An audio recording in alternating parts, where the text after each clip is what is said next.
Welcome back guys, I'm kicking off this basic to advanced floor plan mini-series with a house tour of a rental property I stayed at in the Gambia. This house will be documented and used for our floor plans. Enjoy the video.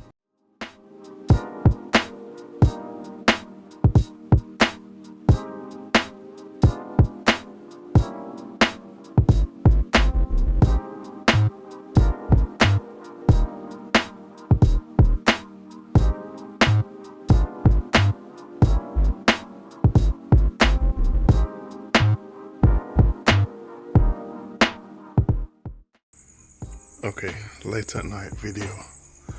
I'm just gonna quickly film the house. So you come through the gate, they're just laying their floor. But this used to be a mudslide and a complete river. You can still see they got a pile of sand over there ready to do some more stuff in the morning. So you come in, this is how the house looks on the outside. There's no architectural aspect to it. It's kind of built like an IKEA kind of standard, and they built many of them in this estate, cheap and cheerful. So one thing to note is the drainage on the floor outside. They basically have zero drainage. There's no drainage anywhere. So water pools in this location, water pools in that location, which is at the side. This is the side entry to the kitchen, and here you have a calagas, as we would call it in the UK, or a propane tank, I guess. That leads directly into the kitchen too. You can see some of the AC units on the side there. So around here, this is kind of the front entryway to get into the building. You have the power connection. Everything's prepaid, there's no bills, so you have to top up your electricity if you want to have power. That's assuming the power works and there's not a power cut. And you can see the entry cable coming in through there, and that goes to the power lamp there beyond. Also outside you can see the dish, which is where they get the TV services, and then that goes directly into the building. There's a cable that runs down the wall and they punch directly through. So you can see some ventilation coming out through the roof there. You can also see the small overhang on either side. One thing to note is there's no gutters here, so any water from here just falls straight off onto the ground, and that's why there's pooling of water, or a contribution to the pooling. Also, no gutters at the top here too. Let's go inside.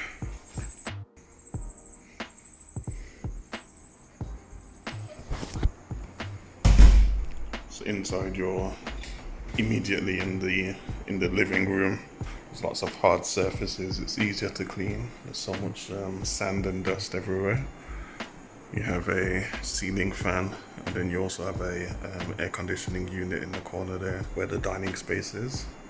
In this location here, I think it would be a good idea to have better connection with the outside space, as soon as you're inside it's almost like penitentiary style and you're trapped in. One thing to look at is some of the kind of workmanship isn't that great. So this ceiling cove is not that good. It's not detailed very good. So basically it changes in width as you go along the building, and that's probably because you have a external wall which is right perpendicular to this wall, and they probably had one person or one team starting at this end and another person starting at that end, and once they met in the middle they had to kind of fudge it where the door is. So yeah, you have a ceiling fan which is it's okay, it does the job. It depends on what your tolerance is to it, but of course you have the noise, so the camera's probably picking up on that. The microphone on the camera's probably picking up on that. All of the windows are standardized. They are sliding windows, And they do have security features, as with 99% of places here in the Gambia. They are sliding windows, and they also have a inset mesh, which you can probably just about see there. So yeah, you do have inset mesh if you choose to have that as an option. Obviously, mosquitoes are human attackers, so they do like to attack humans, as well as other animals. So yeah, the cable that comes in for the television, that comes directly through the wall and then hooks up to the cable box. For internet here, they do not have like telephone cables networked throughout Gambia. So what they tend to use is a cell phone or a mobile service. So what you have here is a Wi-Fi box with a SIM card in there. Unfortunately, the house that we're in, it has poor signal for all of the telecom services. So basically, it's hit and miss whether you get a good connection. Fresh water is a must. Obviously, if you get a filter, it will be difficult changing the cartridges because they're not readily available here. That will be a good business opportunity. And then we walk around to the kitchen area. And it's very basic. The idea is to build these places quickly, and then anyone who buys them, they have the opportunity to basically rip out what's here and do things in their own fit and finish that they see fit. You have a kitchen door which goes straight outside, and you can do your rubbish, your garbage directly outside. Obviously there's an issue with the heat and putting food outside with the bugs. You get a lot of flies that would fly around any sort of food that you leave out, and then obviously the maggots would ensue after that. So again, more sliding window features. You can see the fit and finish isn't good for most of their properties. So for instance, you have the extractor fan and it's just nowhere near straight, but for some reason they've just left it like that. You can see the cheap oven and hob burner, and you can see the inlet for the gas that's coming in from the tank, the color gas / propane tank. And one thing to note is a lot of Gambians do not use the oven to cook. So if I open this now, this has not been used ever, even though the house is a few years old. Another thing is the water services. They don't tend to have hot water readily available. So you typically find yourself using cold water a lot. You do have a hot water at point electric hot water tank, which you have to preheat, which I'll show you when we go into the bathroom. One design criticism is this fridge is in the wrong location. The fridge should go in that location there. A second design thing is that the kitchen isn't readily connected to the living space. So if it were me, I would turn this whole area into a sort of breakfast bar and open this wall up into the living space / dining space. So you'd have breakfast bar seating here, and then this opens up to the kitchen. There is a tendency to have house help / maids in the Gambia. So basically the maid / house help would be using the rear door to get in and out, with food, with cleaning supplies, and etc.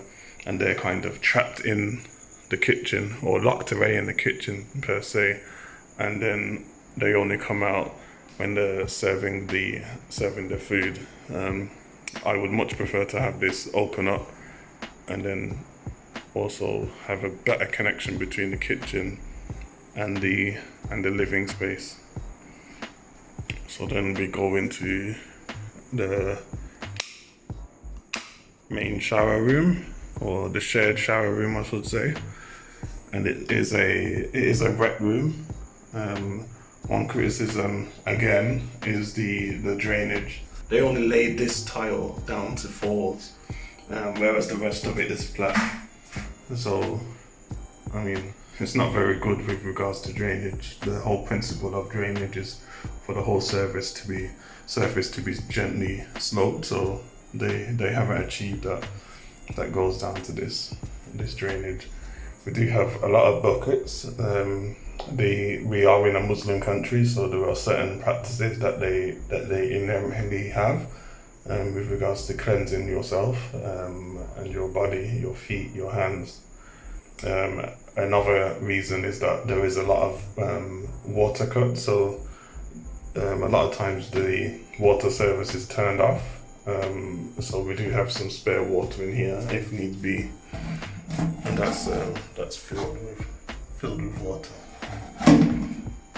As mentioned here is where the hot water tank lives, but we rarely turn that on. It is a tropical country, and so cold water usually suffices most of the time.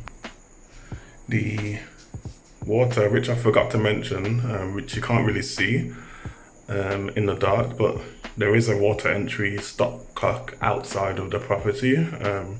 If you choose to have a water borehole dug, then basically you have your own water, and then that will be pumped up, and you don't need to rely on any connected services. The main bathroom, or WC, water closet, and then you have the same idea with the drainage. It's only laid to fall for this one single tile, which goes out to the drain, and the rest of it is flat, which again, if it's meant to be a rec room per se, then that's probably not the brightest idea. Pretty simple layout in here, the same sort of principles. Ooh, look at that bug, it just came in. So that's a good point actually. The insect screens do not line up with the window frames, and so there's always a case of the bugs can get in through the side of the window, through the side of the bug screen. So obviously that's not a good design intent. And then this one is a 3-bedroom, so you have a bedroom here, you have a bedroom here, and you have the master bedroom with ensuite down there. Unlock the door.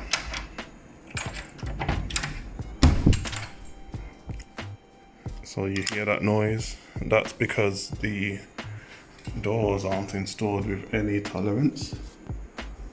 So they're installed right up flush against the masonry, and there's 0 tolerance given for flexing of the doors during different temperature spikes. So this is one of the bedrooms. The standard setup with the AC unit, the ceiling fan, and the standard sliding window behind here. At the minute this isn't used, so this is just for storage. They got this feature where they have this rail here where you can fit curtains, but it's more so for like sort of a inset screen if you don't have the door. So if you've not purchased any of the doors, you can put a screen up here. So it's either you put the screen or you have the door. You can see all of the kind of hand tool details to the door here. So each of these doors are hand built, and the consistency levels are variable across each door. So you have some imperfections.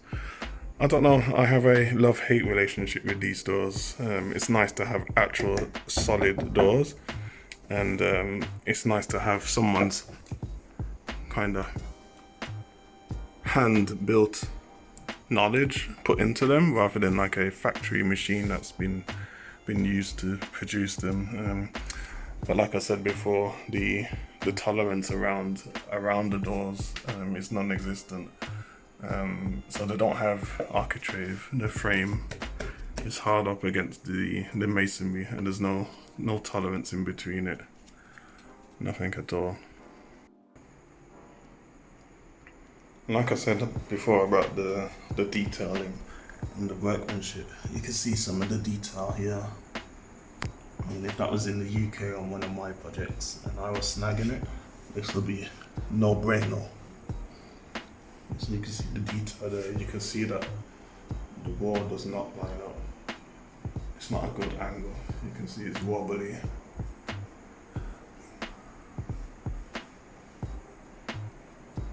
All the way down there. And that's the end of the video. Stay tuned for other parts to this basic to advanced floor plan mini-series, and don't forget to like, comment and subscribe for more regularly released Revit content. I'll see you in the next one.